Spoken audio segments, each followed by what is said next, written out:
हुजूर बाबा सावन सिंह जी महाराज की जय। परम संत कृपाल सिंह जी महाराज की जय। दिल से दिल की बात अध्याय 3। प्रभु का विशेष उपहार, इसे लीजिए तथा खाइए। शाम का दर्शन, सावन आश्रम, दिल्ली, 2 अगस्त 1974। सवाल जवाब।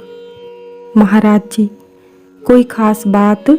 शिष्य, अभी तक तो नहीं। शिष्य, दर्शन के बाद क्या मैं आपके मूल्यवान समय में से कुछ क्षण ले सकता हूँ? जो जानकारी अमेरिकी राज्यों के बारे में आपने पूछी थी, अब मैं वह दे सकता हूँ। महाराज जी, मुझे ख्याल है कि मैंने आपको कभी मना नहीं किया। यह मेरे लिए सबसे महत्वपूर्ण है। कोई प्रश्न? शिष्य, बस कुछ ही पल। महाराज जी, आपका हमेशा स्वागत है। शिष्य, धन्यवाद। महाराज जी, जब तक सांस चल रहा है आपका सदैव स्वागत है। आप कब जा रहे हैं? शिष्य, शुक्रवार को महाराज जी। महाराज जी, ठीक है, फिर आपके पास 2 दिन हैं। शिष्य, एक लड़का बीमार है महाराज जी। महाराज जी, क्या हुआ है उसे? शिष्य, उसे बुखार और सिर दर्द है, चक्कर भी आ रहे हैं। महाराज जी, बुखार कितना है? शिष्य, 101 डिग्री महाराज जी। दोपहर बाद तो बहुत ज़्यादा था, अब नीचे उतर गया है। डॉक्टर को दिखाया था, उसने कहा कि कल तक ठीक हो जाएगा। महाराज जी, उसने कौन सी दवाई दी? शिष्य, एलोपैथिक, अभी उसे ये दी जा रही हैं। महाराज जी, ठीक है, तबीयत में सुधार है? कुछ और? शिष्य, आपने मुझे बहुत कुछ दिया है महाराज जी। महाराज जी, मैंने आपको कुछ नहीं दिया, सब चीज़ें आपको प्रभु ने दी हैं। आप उसके गुलाब के फूल हैं। खिलते गुलाब के फूलों से सारा वातावरण महक उठता है। दुनिया के विद्वान लोग और अधिक लंपट हो जाते हैं, लेकिन सुगंधि के पास आकर उनका अंधेरा भी छट जाता है। आप में से किसी ने कुछ कहना है? आगे बढ़िए। यदि कुछ कर नहीं सकते तो कम से कम मुस्कुराएं तो सही। यह पहली बात है। खुश रहो। हाँ, मैं आपको इशारा कर रहा हूँ। पीछे मत देखिए, मैं आपको ही इशारा कर रहा हूँ। शिष्य, उसकी अंग्रेजी इतनी अच्छी नहीं है। महाराज जी, कुछ और सवाल? ठीक से चल रहा है ना? शिष्य, ठीक है। महाराज जी, आज कितने घंटे अभ्यास में लगाए आपने? शिष्य, कुछ प्रकाश दिखा। महाराज जी, पहले से अच्छे परिणाम मिल रहे हैं क्या? शिष्य, जी हाँ, यहाँ घर से ज़्यादा अच्छा है। प्रश्न, क्या हम सुबह के दर्शन में आ सकते हैं, जो भारतीयों के लिए है? हमारी उस समय की उपस्थिति बुरी तो नहीं होगी? महाराज जी, ऐसा कोई कठोर नियम नहीं है। शाम का समय विशेषकर आपके लिए रखा है, जिस समय कोई और कार्य नहीं होता। आप सबका स्वागत है। हम सब में एक ही आत्मा है। आप हमारे जैसे ही तो हैं। महाराज जी को खांसी आती है। प्रभु कृपा से कल तक मैं ठीक हो जाऊंगा। इस समारोह के समाप्त होने तक का समय मेरे लिए बहुत कठिन रहा। मुझे छाती में ठंड लग गई थी। कल के समारोह संसद के फोटो आ गए क्या? आपने देखा उन्हें? शिष्य, नहीं, मैंने नहीं देखे। महाराज जी, आपको जरूर देखना चाहिए। शिष्य, आपके पास कल जो देखे थे उनके अलावा और नहीं देखे महाराज जी। आज और आ चुके हैं। संसद में उस समय 100 से ज़्यादा सांसद थे। शिष्य, मुझे लगता है कि 87 से 79 ने अपने दस्तखत किए महाराज जी। संसद पहली बार इतनी सक्रिय थी। शिष्य, जी हाँ महाराज जी, संसद पर अच्छा प्रभाव पड़ने वाला है। बात यह है, सांसदों ने देखा है मैं कभी भी चमत्कार नहीं दिखाता हूँ। केवल बाहरी काम हमारा कार्य, हमारी पहचान है ना। शिष्य, सांसदों को बार बार वहाँ जाकर उन्हें संबोधित करना चाहिए महाराज जी। वहाँ आत्मरंग की किरणें फूट पड़ी। इस तरह लगा मानो संसद हमारे सत्संग का हिस्सा बन गई हो। लेकिन मैं सोचता हूँ आप संसद का हिस्सा बन जाते हैं। सब महापुरुषों ने कहा, मैं कुछ नहीं करता। शिष्य, क्या महाराज जी? महाराज जी, मैं कुछ नहीं करता। यदि आप अपना कार्य करते तो वह कुदरती तौर पर जंचता है। वहाँ कोई दिखावा नहीं होता। शिष्य, आप बहुत अच्छा उदाहरण पेश करते हैं महाराज जी। प्रभु कृपा से अब विभिन्न धर्मों के साधु संत एक साथ बैठने लगे हैं। उनमें अच्छा सुधार हुआ है। पहले ऐसा कभी नहीं होता था। हमने कल उन्हें लगभग 500 पुस्तकें भेंट की। उन्हें अलमारियों में संभाल कर क्यों रखें? शिष्य, बिल्कुल ठीक है महाराज जी, यह पहले भी मालूम हुआ करता था। कल की संसद की मीटिंग के फोटोग्राफर द्वारा दिखाए जाते हैं। कल मेरे गले में कुछ खराबी थी। फोटोग्राफर, कल का कार्यक्रम आकाशवाणी और दूरदर्शन ने प्रसारित किया। प्रेस ट्रस्ट ऑफ इंडिया और यूनाइटेड न्यूज़ इस समारोह की खबरें प्रसारित कर रहे थे। हम लोगों ने विदेशी अखबारों को कल के समाचार उपलब्ध कराए थे महाराज जी। आमतौर पर वे लोग ऐसी खबरें प्रकाशित नहीं करते। फोटोग्राफर, हाँ सही है, लेकिन इस समय के समाचारों में उनकी विशेष रुचि थी। हमारे प्रिय सतगुरु के प्रति उनके मन में बहुत सत्कार है और इसलिए वे समाचार ले रहे थे। राष्ट्रीय अखबारों में भी इस समाचार को प्रमुखता से छापा गया है महाराज जी। कुछ रुककर मैंने खन्ना साहब को फ़ोन किया है। शिष्य, हाँ मुझे मालूम है, आपने बावलिंग ग्रीन वीए से बात की है। नया शिष्य, जब आपका फ़ोन आया तो वे बावलिंग ग्रीन में थे महाराज जी। हाँ यह सही है।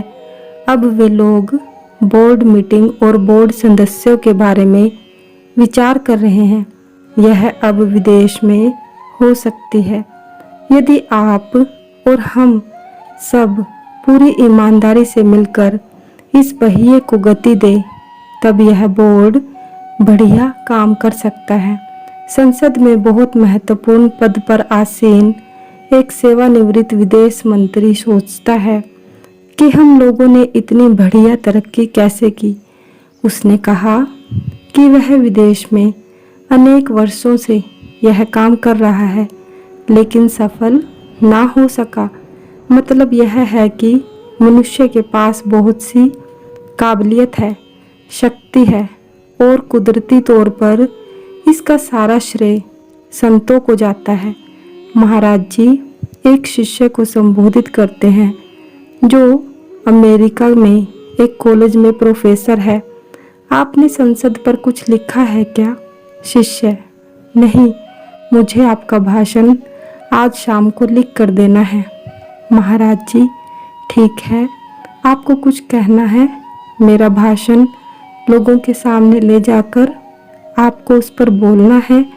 आपने जो कुछ सुना है उसे ऊंची आवाज़ में ज़्यादा से ज़्यादा लोगों को सुनाओ। यह जंगल की आग की तरह फैलता है। इस भाषण की एक कॉपी सत संदेश को भेजी जाएगी। शिष्य: महाराज जी, मैं अब लोडी होटल में ठहरा हूँ। महाराज जी, क्यों? शिष्य: मैं यहाँ स्नातक प्रोग्राम में हिंदी पढ़ने के लिए आया हूँ। महाराज जी, आपको महाविद्यालय या विश्वविद्यालय के हॉस्टल में कमरा मिल गया है? शिष्य: मैं केंद्रीय हिंदी संस्थान में पढ़ रहा हूँ और जल्दी ही वहाँ एक मकान किराए पर ले रहा हूँ। महाराज जी, आपको जब भी समय मिले यहाँ आया कीजिए, संपर्क बनाए रखिए। आपको यदि कुछ आवश्यकता हो तो ध्यान रखो कि आपके भजन अभ्यास में सुधार हो रहा है। यदि ऐसा नहीं है तो बाद में यह सुनने को तैयार नहीं हूँ कि प्रगति नहीं हो रही। आप जब अभ्यास को पर्याप्त समय देते हो और देखते हो कि निरंतर सुधार हो रहा है तो ठीक है। इसमें कोई रुकावट हो तो आप मेरे पास आ सकते हैं। कवि का दिमाग बहुत तेज होता है, उसके मन में बुरे ख्याल उठने बंद हो जाते हैं। शिष्य: मैं सोचता हूँ कि मन बिल्कुल शांत हो जाए, इसमें शायद आप मेरी मदद कर सके। महाराज जी, बिना मांगे प्रभु की कृपा बरसती है, आप उसकी ओर देखिए तो सही, आपको अनुभव होगा। शिष्य: महाराज जी, ऐसा नहीं है कि हम मन से मुक्ति पाना चाहते हैं, हमें मन पर कंट्रोल करना सीखना है। यदि हमने मन से मुक्ति पा ली तो हमारा एक तरफ से हास होता रहेगा। क्या ऐसा नहीं है? महाराज जी, अगर आपने पिंडी मन, अंडी मन तथा ब्रह्मांडी मन को पार कर लिया है तब ठीक है। मन को हम ताकत देते हैं, हमारा इस पर नियंत्रण होना चाहिए। जब आप ग्रहणशील होते हैं तब यह मन एकदम स्थिर फन फैलाए फनियर नाग की तरह होता है। यहाँ महाराज जी फन निकाले हुए नाग की मुद्रा अपने हाथ से बनाते हैं। उसकी आंखें निर्जीव सी लगती हैं। इस तरह मन की स्थिरता होनी चाहिए। जब तक मन स्थिर नहीं होता आप आगे बढ़ नहीं सकते। जब तक आपकी शारीरिक गतिविधियां और मन नियंत्रण में नहीं होता आप ध्यान नहीं लगा सकते। इन बातों का वास्तविक स्वरूप समझने में कुछ सीमा तक मन मदद कर सकता है। योग्य गुरु की शारीरिक उपस्थिति से निकलने वाली किरणें मनुष्य को वास्तविक सत्य का एहसास करा सकती हैं। शिष्य: महाराज जी, जब मैं भजन में बैठता हूँ तो मुझे शब्द धुन पर ध्यान टिकाने में मुश्किल होती है। उस धुन की कुछ लहरें मुझ तक आ तो जाती हैं परंतु उन पर अपना ध्यान केंद्रित करने में परेशानी होती है। महाराज जी, किसी प्रकार का प्रयास मत कीजिए, सिर्फ आंखें बंद रखिए, उन्हें थामने की कोशिश मत कीजिए। शब्द धुन हमेशा जारी है, उसे पकड़ने के लिए आपको बिल्कुल स्थिर अचल होना होगा। आप मेरी बात समझ रहे हैं ना? नाद चल रहा है, आप शांति से बैठे रहिए, सिर्फ ध्यान से सुनिए। प्रकाश ही प्रकाश को जानता है। यह धुन दिन रात 24 घंटे चलती रहती है, आपने केवल उसे सुनना है। इसमें थोड़ी सी कठिनाई होती है, आपको दूर से आवाज आती है, आप उसे सुनने की कोशिश करते हैं। धीरे धीरे वह आवाज मध्यम होकर बंद हो जाती है। यह नादध्वनि बंद नहीं होती बल्कि आपका ध्यान उसे सुनने से हट जाता है, आपने केवल उसे सुनना है। शिष्य: महाराज जी, क्या आप हमें समझाएंगे कि आश्रम में रहकर हमारे कर्मों पर क्या प्रभाव पड़ता है? आपकी हाजिरी से हमारे मन की स्थिति में कुछ बदलाव आता है? महाराज जी, अपना सवाल थोड़ा नज़दीक आकर दोहराइए। शिष्य: जब हम यहाँ आश्रम में आपके साथ होते हैं तब हमारे मन की स्थिति में कुछ बदलाव आता है। यह कैसे होता है? महाराज जी, आभा की किरणों से मन शांत होता है। कुछ समय तक के यहाँ शांति आत्म रंग की किरणों से आती है, क्योंकि महापुरुष प्रभु रूप होते हैं। महापुरुष शब्द सदेह होता है। इन किरणों का प्रभाव महापुरुष की काबिलियत के अनुसार होता है। जब मैं आप जैसा था तो कुछ लोगों ने मेरे हुजूर से मेरी शिकायत की। उन्होंने हुजूर से कहा कि मैं चमत्कार दिखाता हूँ। एक व्यक्ति बहुत ज़्यादा बीमार था, उसके बचने की उम्मीद नहीं रही थी। कुछ लोग मुझे उसके पास बैठा देखा करते थे। वह आदमी धीरे धीरे ठीक हो चला था।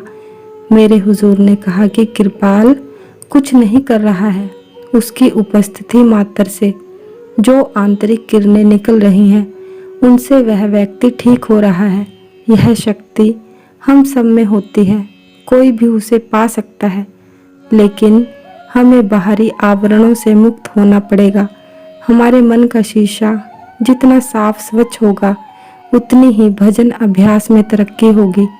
इसलिए महापुरुष की शारीरिक उपस्थिति को कम नहीं आंका जा सकता, परंतु वहाँ ग्रहणशील होकर बैठो, ग्रहणशीलता को बढ़ाओ। मैंने इस विषय पर एक सर्कुलर भी भेजा था। आपके और सतगुरु के बीच जब कुछ नहीं रहता तब आपकी ग्रहणशीलता बढ़ती है। शिष्य, मेरा मन दुविधा में रहता है। एक तरफ आप हैं तो दूसरी तरफ मेरी शैक्षणिक गतिविधियां और जिम्मेदारियां हैं। कभी लगता है कि मैंने अपने खाली समय में कुछ स्थान देखने जाऊं या किसी सांस्कृतिक कार्यक्रम को देखूं अथवा आपके साथ रहूं। मैं इसका निर्णय नहीं कर पाता। महाराज जी, एक ही काम में ध्यान दीजिए। एक समय में एक ही काम पूरे मन से ध्यान लगाकर कीजिए। पहले एक दराज खोलिए, उसमें सारी चीज़ें व्यवस्थित रखिए। फिर दूसरा दराज खोलिए। इस तरह एक चीज़ को अच्छी तरह से संपन्न करने के बाद दूसरी को हाथ लगाइए। इस प्रकार का आपका व्यवहार सबको अच्छा लगेगा और जो भी काम आप करने जा रहे हैं वह पूरी तरह से ध्यान पूर्वक हो सकेगा।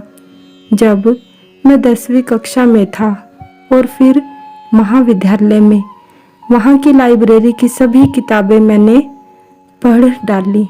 ज़्यादातर किताबें जीवन चरित्र और गूढ़ विषयों पर आधारित थी। यदि आपको भूख ज़्यादा है तो उसे पूरा करो। यहाँ भूख से मतलब खाने की चीज़ों से नहीं है। आपको हर रोज़ कितनी समस्याएं हैं, 1, 2, 3, 4, कितनी, उन सबको पूरा समय देकर हल कीजिए। सब हल होकर समाप्त हो जाएगी। यही प्रगति है, विकास है। समस्याओं को हम पूरी तरह सुलझाते नहीं थे, वे हमेशा हमें उलझाकर परेशानी देते हैं। आप मुझसे मिलने आते हैं, मैं आपको पूरा समय नहीं देता हूँ। इतने में कोई दूसरा आ जाता है, फिर तीसरा। अगर मैं पूरी तरह अटेंड नहीं करूँगा तो आप सब मेरे इधर उधर घूमते रहेंगे। हाथ में लिया हुआ काम पूरा होने पर आपको हल्का महसूस होता है, फ्रेश लगता है, लेकिन हाथ का काम पूरा होने से पहले ही कोई व्यक्ति आपको मिलने आ जाता है तो आप उसे पूरी तरह अटेंड नहीं कर सकते। ना तो पहले वाला काम पूरा होता है, ना मुलाकाती को आप संतुष्ट कर पाते हैं। आप समझ गए ना? सब जानते हैं कि यह आसान है, सरल है। कोई मित्र आपसे मिलने आया है तो उसको अपना पूरा समय दो। आपको रोजी रोटी कमानी है, बुद्धि के पहलवान भी बनना है, विद्या प्राप्त करनी है। भाई बहन, पति पत्नी, भजन अभ्यास, इन सभी कामों को आपने मन में करना है, समय देना है। कुछ महत्वपूर्ण काम करने के चक्कर में हम छोटे काम छोड़ देते हैं जो गलत है।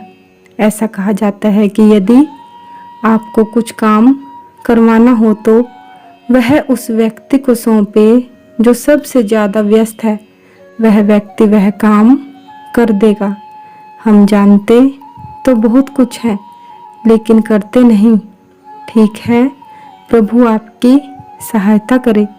खुश रहो। सतगुरु महाराज की जय। सतगुरु तेरा ही आसरा। जय गुरुदेव।